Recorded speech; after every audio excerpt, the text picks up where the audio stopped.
France has long been seen as one of the most successful economies in the world, but over the past decade, it has slowly started to lose some of the things that once made it special. This happened for many reasons, some unlikely and some that were simply necessary. France was one of the first nations to begin the Industrial Revolution. However, it took a different path from many of its European neighbors. Instead of rushing into large factories, it chose a slower and more careful way, focusing on many small workshops and local producers. Some of this was a conscious decision, but some of it happened because France had already lost many of its most skilled workers long before it realized how much it needed them. For better or worse, this slower growth during a time when the rest of the world were becoming richer helped France build an economy that valued its people just as much as its machines. This idea that workers are just as important as industry has continued into modern times. French workers are famous around the world for standing up for what they want and doing it in very visible and creative ways. But this unique past has also created a complicated future. France now finds itself stuck between two difficult choices. On one side, it can't keep running the economy the same way because of growing national and global problems, but on the other, if it tries to make big sudden changes, its very active citizens might rebel as they have many times before in history. The country is therefore caught in a tough middle ground, a mix that combines the downsides of both options. Once famous for balancing equality and innovation, France today is home to one of the richest men on earth, who built its fortune from simply luxury goods and handbags and accessories. Of course, one person doesn't represent a whole nation's economy, but this change is symbolic. By moving away from its old values, France risks becoming just another version of other Western economies, but with less competitiveness and fewer advantages of its own. The Industrial Revolution was one of the most important events in all of human history. In just a few centuries, a very short time by historical standards, machines and technology completely changed how people lived and worked. Before this, most of the world's population were farmers producing only enough food to survive, but the invention of machines made it possible for a single worker to create much more than before. This shift turned poor farming societies into rich and growing ones. Before these inventions, economies were based on only land and labor. If a country wanted to grow, it needed more land to farm and more people to work on it. But once machines and technology, the third factor of production, capital, appeared, a new type of power was born. Nations with better technology started to outgrow and even challenge huge empires. Those who could create and control this new kind of wealth, the capitalists, soon became richer than kings and nobles could ever imagine.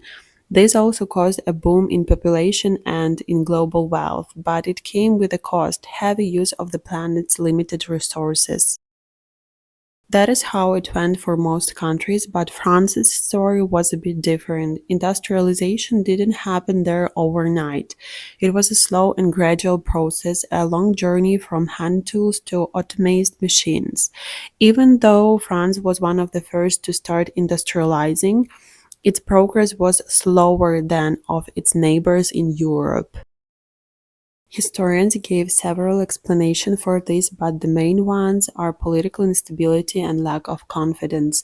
When the Industrial Revolution began, France was already busy with its own political revolution, and soon after it was caught up in wars across the continent. Instead of building new factories and railroads, France was focused on defending itself and rebuilding what was lost. It also suffered from a huge loss of skilled workers right before the Industrial Revolution took off. Many of these people were Protestant who fled the country to escape religious persecution. Ironically, many of them were already investors and engineers, the very people France would later need to design engines and build modern factories. Although these people didn't live for economic reasons, this was the first example of brain drain in history, and it's a problem that still affects France today. This history led to a very interesting result. While other European countries were building huge companies and industrial empires, France stayed focused on small local industries. Instead of a few massive corporations controlling everything, the French economy was made up of thousands of small workshops and businesses. This slower, more personal system gave French workers more control over their lives.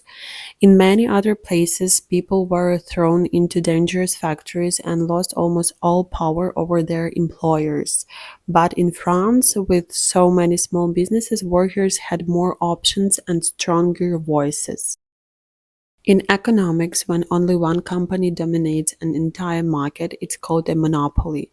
That is usually bad because one company can raise prices, lower quality, and ignore customers since there are no other choices. The opposite of that is perfect competition, where many small firms compete for both customers and workers. This is what French had for a long time. When there is a competition, companies must offer better products and they must also treat their employees better to keep them. If workers have only one possible employer, that company can easily cut wages. But if there are many companies, they have to compete to hire good people. So while France didn't industrialize as fast as Britain or Germany, it created more balanced society. This equality became a key part of French culture and still visible today. Today, the situation is different. France has chosen quality of life over maximum production. People there enjoy good working conditions, strong labor rights, and secure retirements. Most citizens accepted this trade-off, less total output, but happier and more balanced life. And whenever someone tried to take those rights away, the French people made sure their voices were heard, often very loudly in the streets. Today, France faces one of the hardest moments in its modern economic history. The country is proud of its strong worker protections, short working hours, and early retirement, but those same things now make it less competitive in the global market. If France tries to make its people work longer or retire later, many workers will strongly resist, something the world has already seen many times in French streets. But if the country doesn't make changes, it risks falling further behind faster growing economies.